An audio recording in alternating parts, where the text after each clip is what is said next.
Welcome to today's podcast of Everyone Has the Freedom to Choose. This is Deb King. Join us for today's Cornerstone Conversation, the pearl of great price, authenticity refined by God.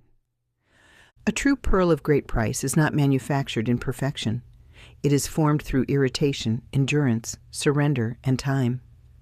In a world overflowing with synthetic pearls, polished imitations, and carefully crafted counterfeits, the genuine article remains unmistakable to those who know what to look for. The same is true of people. An authentic pearl begins when an irritant, a grain of sand, a fragment, an intrusion, finds its way inside an oyster. What initially appears to be an unwelcome source of discomfort becomes the very catalyst for transformation. In response, the oyster begins a sacred process, layering the irritant with nacre, a luminous substance that gradually transforms pain into beauty, agitation into treasure. Over time, layer upon layer, what was once a source of suffering becomes something radiant, rare, and precious. The longer the refining, the deeper the luster. The greater the endurance, the more extraordinary the value. So it is with the human soul. Each of us carries hidden irritants, deep wounds, struggles, disappointments, insecurities, flaws, and those internal battles we often wish did not exist. These are the places within us that ache, the areas we cannot always heal through willpower alone. Yet when we come before God authentically, without religious polish, without pretense, without excuses, we place every broken and unfinished part of ourselves into the hands of the divine refiner. And then he begins. Year after year, God coats our pain with grace. Experience by experience, he covers our wounds with mercy. Trial by trial, he layers our weaknesses with his strength. What the enemy intended to destroy us often becomes, in God's hands, the very substance through which he develops spiritual beauty, resilience, and depth. God wastes nothing. Not the heartbreak, not the betrayal, not the failures, not the seasons of grief, not the prayers that seemed unanswered, not the years spent wandering. Every surrendered sorrow becomes another layer of his glory. Every hardship becomes another opportunity for his love to create something eternal within us. And herein lies one of the deepest truths. Real pearls are not flawless. Their beauty often lies in their irregularities, the subtle imperfections, the distinct textures, the unmistakable evidence that they are genuine. Counterfeit pearls may appear smooth, polished, and outwardly perfect, but they lack substance.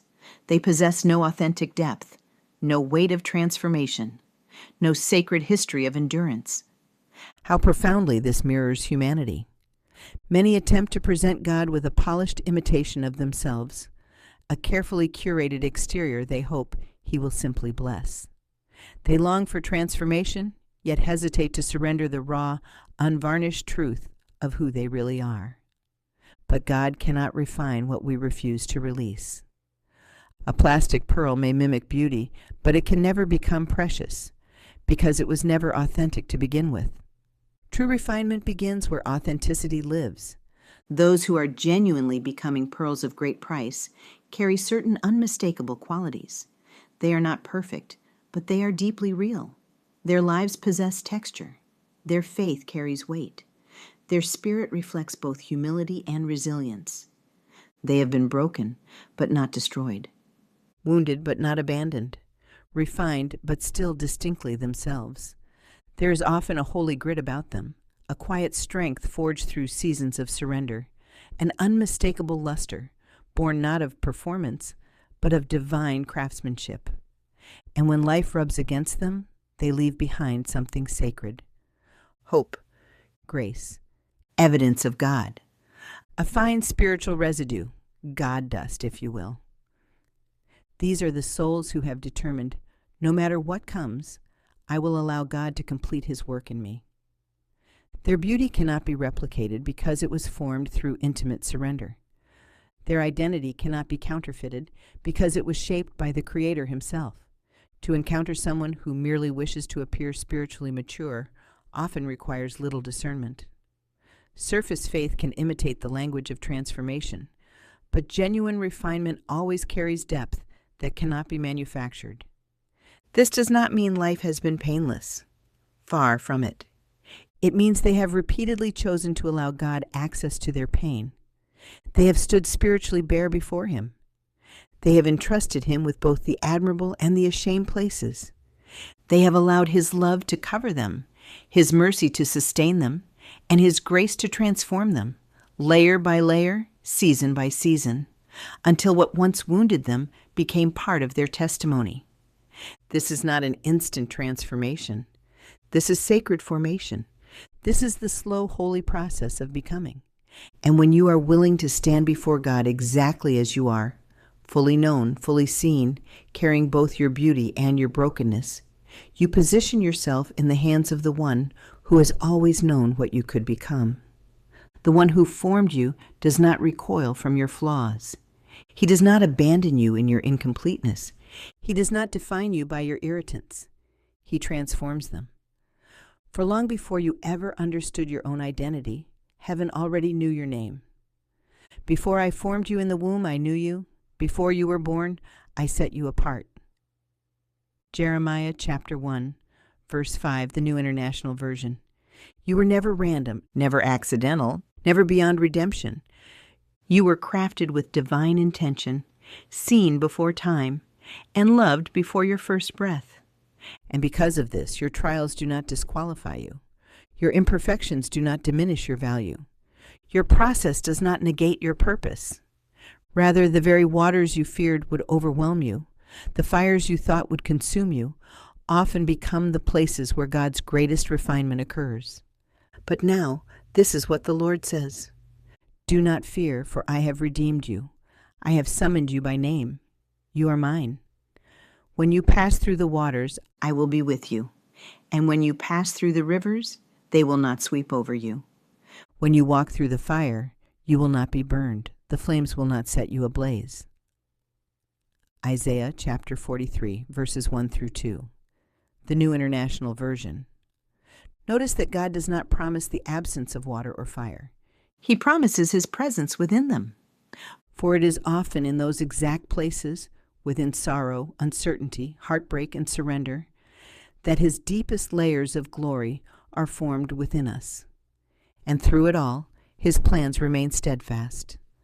For I know the plans I have for you, declares the Lord. Plans to prosper you and not to harm you, plans to give you hope and a future. Jeremiah chapter 29, verse 11, the New International Version. His plans are not fragile. They are not derailed by your pain. They are not canceled by your imperfections. If anything, your surrender to His process allows those plans to emerge with even greater brilliance. So do not allow the world's counterfeit standards, your own insecurities, past failures, or present struggles to define your worth. Do not mistake unfinished refinement for failure. Do not confuse authentic brokenness with disqualification. And do not believe the lie that your imperfections make you less precious. For the Father who created you sees beyond your wounds, beyond your fears, beyond your history, beyond the irritants still being refined. He sees the masterpiece beneath the layers. He sees the pearl being formed. He sees beauty where you once saw pain, treasure where you once saw weakness, the purpose where you once saw a delay. And He declares over your life what heaven has known from the beginning. You are not discarded. You are not counterfeit. You are not forgotten. You are His, and in His hands, through grace, mercy, fire, and love. You are becoming a pearl of great price. Thanks for listening and being a part of our conversation. If this message meets you where you are today, share it with others who may need the same reminder. For more encouragement and resources, visit my website at everyonehasthefreedomtochoose.com.